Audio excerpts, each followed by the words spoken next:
Hello friends, this is Sandeep Singh, IRS retired. I welcome you all on my channel Tax-wise Insights. Today I am going to discuss about something which forms the crux of legal system. Based on my experience of working with departments like Customs, Enforcement Directorate and GST, I am coming up with this video to help the genuine taxpayers to deal with the notices issued by the tax authorities or tax departments. If you like this video, then please hit the like button and subscribe to the channel. If you have any questions, please ask me in the comment box and I shall definitely help you out with my views on your queries. So today in this video, we shall broadly talk about show cause notices or SCN issued by the department, covering why they are issued and what should the taxpayers do when they receive such show cause notices. So under the CGST Act, a show cause notice or SCN can be issued under section 73 and 74 based on specific conditions. Under section 73, that deals with non-fraudulent cases.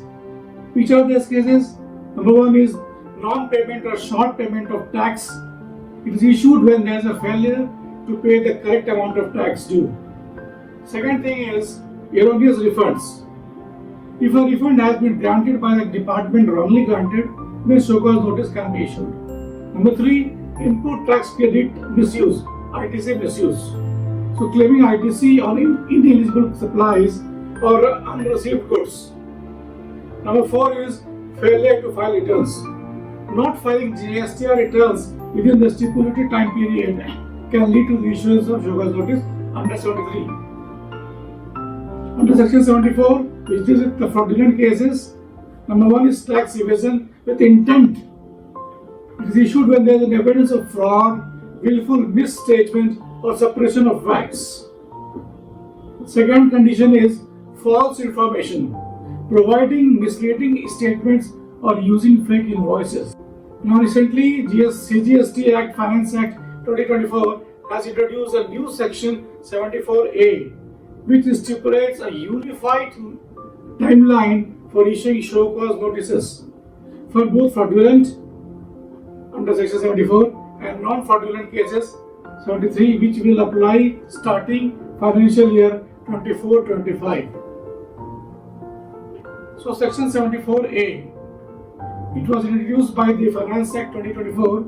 It standardizes the timeline for issuing show cause notices under CGST Act.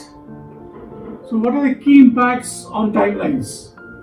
Number one is it's a unified time limit. Show cause notices for all cases, regardless of fraud or non-fraud status, must be issued within 42 months from the either a due date of annual returns or the date of erroneous refund. An order must be issued within 12 months from the date of the show cause notice, extendable by an additional 6 months with proper justification.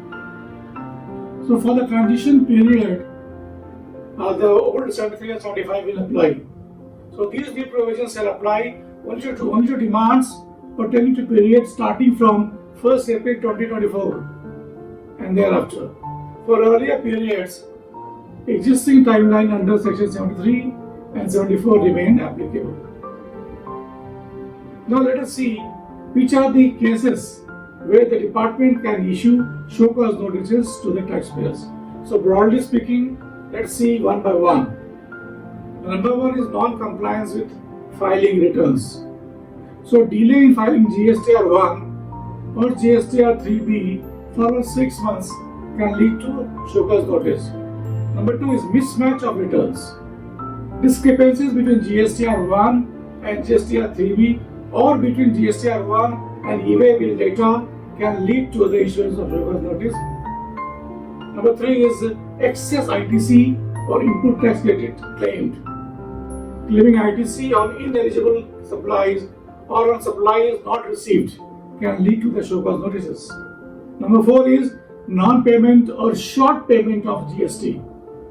Failing to pay the correct amount of GST owed leads to show cause notice.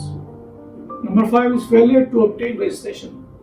Not registering for GST when required can lead to show cause notice. Number 6, anti-profiteering violations. So not passing on the benefits of tax reductions to the consumers.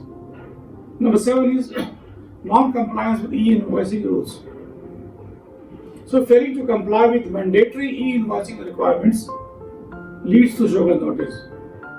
So now responding promptly and adequately to show cause notice is crucial to avoid penalties and further legal action. Excuse me. So now let's see what a taxpayer should do. When taxpayers receive a show cause notice from the GST department, they should take the following steps to safeguard the interest in line with the principles of natural justice. So let's see one by one the steps required to be taken by the taxpayer to deal with the show cause notice. So number 1 is to effectively gather evidence for a GST show cause notice.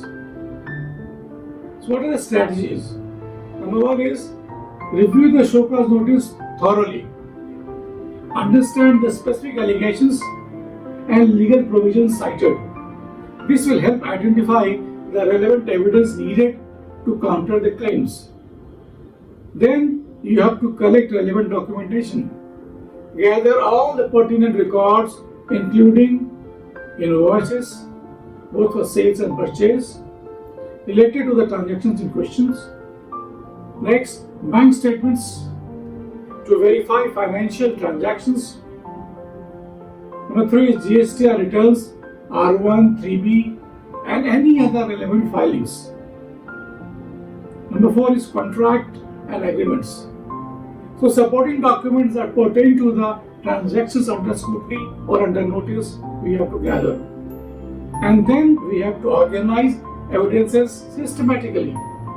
Arrange documents logically, creating an index for easy reference. So this facilitates a clear presentation of your case. Number 4 is seek expert assistance. Consult a GST practitioner or a legal expert who can provide guidance on gathering evidence and interpreting complex legal provisions related to your show cause notice.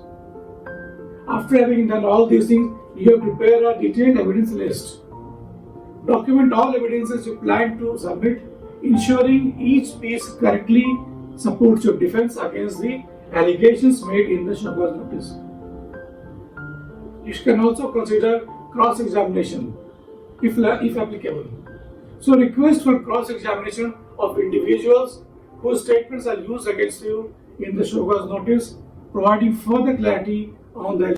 So you have done all the preparations, you have to arrange all the documents, and the indexing is done. So number 7 is draft a strategic response. Prepare a clear and structured reply addressing each point raised in the show cause notice. You may include explanations supported by your documents and, if applicable, outline any corrective actions taken. If you have already taken some action, outline them. Number 8, request a personal hearing. If necessary, you express your desire for a personal hearing in response to further clarify your position. It is a right and you must ask for it. The most important point now is to submit your reply on time. Ensure your response is submitted within the specified time frame to avoid penalties or adverse actions. So these steps help you ensure compliance with GST laws while protecting taxpayer rights during proceedings. So now, when responding to a show cause notice or a GST show cause notice, certain documents are often overlooked, but can be crucial for a strong defense. So these I'm telling you on the basis of my experience working at the GST department. So these documents include EWA bills. EWA bills are essential for proving the movement of goods and should match the details in your GSTR returns. 2. Suppliers GST returns, GSTR1.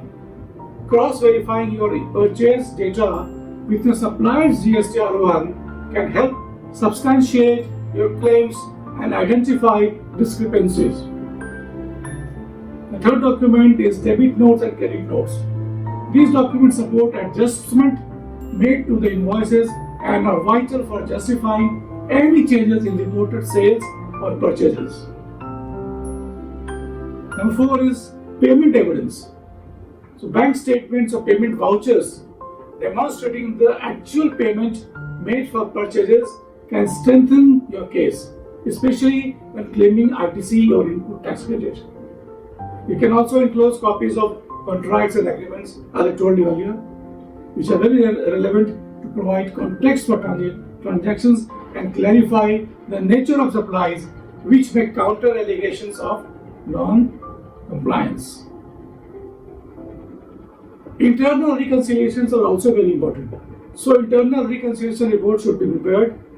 So there should be a regular reconciliation of GST returns with financial statements, which can identify and rectify discrepancies before it's too late, before they escalate into major issues.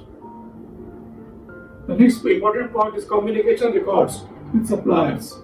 Any correspondence regarding transactions can serve as evidence of due diligence in maintaining compliance.